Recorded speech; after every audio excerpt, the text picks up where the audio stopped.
Hello and welcome to Pro Football Weekly. I'm Adam Anschel, joined by our resident fantasy doctor, Michael Blunda. We're here to answer your fantasy football questions. Michael, first question comes from Dave in Louisiana. He said he's had a rough season this far. He's got 3 flex options he wants to know about. He's got Miles Austin and Felix Jones from the Cowboys, or Jonathan Stewart from the Panthers. He says he needs to end the year with dignity. What can you do? Yeah, Dave, luckily the regular season's almost over, so this is it. If you can win this week, at least end on a high note.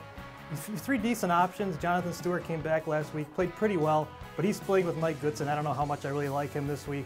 Then you got your 2 Cowboys. Miles Austin has a tough matchup with the Colts. They're pretty good against the pass. Then you got Felix Jones, who I like quite a bit this week against a bad Colts run defense. He can get it done both on the ground and through the air. I think he's the guy you want to go with this week. Our next question comes from Dex. He's got a question about running backs. He picked up Brian Westbrook, which is big now with Frank Gore being out. And his starters are Danny Woodhead, pretty scrappy, but going against the Jets. And he's got Ray Rice going against a tough Steeler D.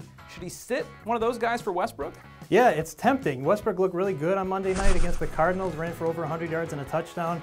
I don't know if he's going to do that every week, though. They have Anthony Dixon, the rookie. They're going to try to mix him into the rotation. I think those 2 could be splitting going forward. The other 2 both have tough matchups. I don't really like Danny Woodhead much this week going against the Jets. I think they're going to be out to stop him after they let him go earlier this year. Ray Rice against the Steelers, that's the best run defense, but he's been getting it done in the passing game. He's caught quite a few passes in the past month. I think he's a decent option this week. Even though he's not going to be able to run, he'll at least be able to get you some receiving yardage. Our final question comes from T's Crew. He's got a question also about running backs. Now, he's a little worried because he's got Bradshaw, who's now splitting carries and not even starting, actually, behind Brandon Jacobs. He's got Fred Jackson and Javid Best. Should he maybe sit Bradshaw for one of those guys? Yeah, I think you have to think about sitting Bradshaw this week. They've demoted him to the 2nd string.